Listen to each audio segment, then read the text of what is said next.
Les gars, on se retrouve en salle pour mon top 3 exercices pour travailler le dos et vous allez voir que c'est pas les exercices que vous avez l'habitude de retrouver sur les autres vidéos sur le même sujet. J'ai choisi mes exercices de manière à ce qu'ils soient le plus rentable possible, le plus complet possible et surtout qu'ils soient accessibles. L'idée, c'est pas forcément d'avoir les exercices qui isolent le mieux le dos, mais les exercices qui vont vous apporter un maximum de résultats en un minimum de temps et qui vont solliciter l'ensemble des muscles du dos. Donc le premier exercice que j'ai choisi, c'est le soulevé de terre. C'est pas un exercice qui travaille que le dos, mais c'est un exercice qui va être extrêmement intéressant pour la partie basse, notamment pour les érecteurs du rachis, les muscles lombaires et même le milieu du dos également. C'est des muscles qui prennent quand même pas mal de place dans le dos, surtout quand on est grand et qu'on n'a pas les grands dorsaux qui descendent très bas sur le haut du corps. Ça va être important de les travailler pour vraiment pas avoir cet aspect vide en bas du dos.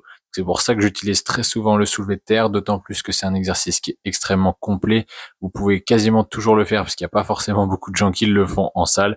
Et ça va permettre de travailler aussi l'arrière des cuisses, les fessiers et énormément de groupes musculaires, la poigne également, donc c'est super intéressant. Donc là, c'est vraiment pour la partie bas du dos et milieu du dos que je l'ai mis dans la sélection. Je le mets en troisième parce que c'est pas un exercice qui cible spécifiquement le dos, mais ceci dit, pour construire un dos complet, je pense que c'est très intéressant de l'avoir et d'avoir des mouvements qui vous permettent de faire une extension de la colonne vertébrale, puisque c'est ce mouvement-là qui va vous permettre de travailler les lombaires. Bien sûr, sur cet exercice, la technique, elle est absolument primordiale pour pas vous blesser. Donc, prenez le temps de bien maîtriser la base de l'exercice avant de monter vos charges et je vous conseille d'utiliser des séries mi-longues, pas trop courtes, sauf si vous voulez travailler la force. Mais moi, je trouve qu'entre 6 à 12 répétitions, parce qu'après, ça devient aussi très cardio et très dur au niveau de la poigne, ça sera la bonne répartition. Le deuxième exercice que j'ai choisi, ça va être un tirage horizontal. J'ai essayé d'avoir un mouvement d'extension de la colonne vertébrale, un tirage horizontal et en dernier, ce sera un tirage vertical, vous allez voir juste après. Un tirage horizontal, ça va permettre de travailler d'autres groupes musculaires dans le dos, donc là notamment le grand dorsal, parce que vous allez voir que je vais ramener le coude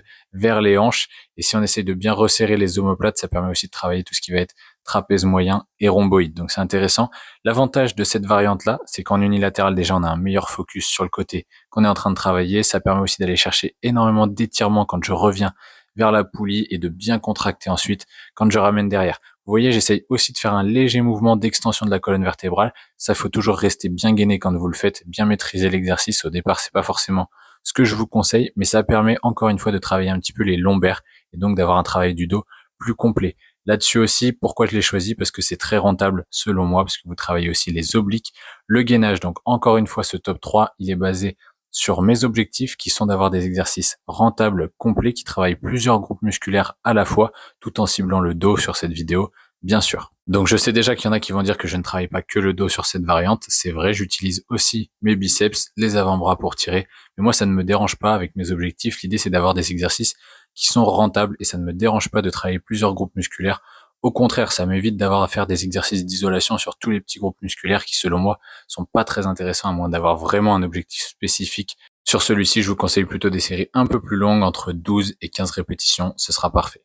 Et enfin, on passe au premier exercice qui, pour moi, est le meilleur. Et si je devais en garder qu'un seul, je garderais celui-ci, déjà parce qu'il est faisable absolument partout. Et même en salle, je l'intègre dans mes séances. C'est pas parce que il y a d'autres machines, des poulies, etc., que je vais pas le faire. Pour moi, ça reste la base de la base. Bien sûr, c'est les tractions que vous pouvez faire en lesté quand vous avez un bon niveau pour travailler plus votre force et avoir un maximum de tension mécanique, ou bien même au poids du corps. J'aime bien aussi en faire de temps en temps en fin de séance, et même au poids du corps, c'est un exercice qui est super dur, qui est pour moi ultra complet, ultra fonctionnel. Donc évidemment, je vous le conseille très régulièrement de le mettre dans vos séances dos. C'est difficile de passer sa première traction, mais après c'est vrai qu'une fois qu'on maîtrise cet exercice, pour moi c'est vraiment un indispensable en musculation. Un des gros avantages aussi, c'est que ça va vous permettre de varier les prises. Vous pouvez faire des tractions pronation pour travailler un peu plus le dos, des tractions supination si vous voulez solliciter un peu plus les biceps, des tractions prises neutres qui vont varier en fait le recrutement même des muscles du dos en eux-mêmes. Si vous prenez une prise un peu plus large, vous serez un peu plus sur le grand dorsal, et inversement, si vous prenez une prise un petit peu plus serrée, en fait vous pouvez adapter l'exercice à ce que vous voulez travailler, à vos ressentis également, et ça c'est super intéressant pour avoir un exercice complet qui s'adapte à vous. Donc voilà pour mon top 3, il y a des exercices que j'aurais pu mettre également mais que j'ai préféré ne pas mettre, notamment tous les exercices en unilatéral aux machines. Pourquoi? Parce que c'est des super exercices d'isolation pour travailler le dos, ça on est d'accord, mais le problème c'est que c'est des exercices qui prennent aussi plus de temps. Quand on travaille en unilatéral, nos séances elles deviennent plus longues également et ils sont un petit peu moins complets. Donc moi j'ai essayé d'avoir des exercices vraiment rentables. J'en ai mis quand même un à la poulie en unilatéral parce que je trouve que c'est une des meilleures manières de travailler son dos, mais j'ai privilégié des exercices polyarticulaires complets pour avoir un maximum de résultats en un minimum de temps. Donc maintenant, je serais curieux de savoir quel est votre top 3 à vous pour travailler le dos, en justifiant bien sûr, pas juste me dire « Ah non, cet exercice, il travaille pas seulement le dos, je sais ». Je vous ai expliqué pour quels objectifs je le faisais, pour quelles raisons. Donc il y a une logique derrière, et ne critiquez pas un exercice avant de savoir l'objectif de la personne. C'est très important. Si l'objectif est purement l'hypertrophie de cibler un muscle, alors il faudra choisir d'autres exercices. Mais si l'objectif c'est d'être rentable et d'avoir des exercices complets qui sont fonctionnels et qui travaillent plusieurs groupes musculaires à la fois, alors le top 3 sera différent. Donc dites-moi quels exercices vous auriez choisi et pourquoi. Je serais curieux de voir vos choix en commentaire. Dites-moi aussi quelle est la prochaine vidéo, quel est le prochain top 3 que vous voulez que je fasse, et on se retrouvera très vite pour la vidéo suivante. C'était Chris. Allez, ciao!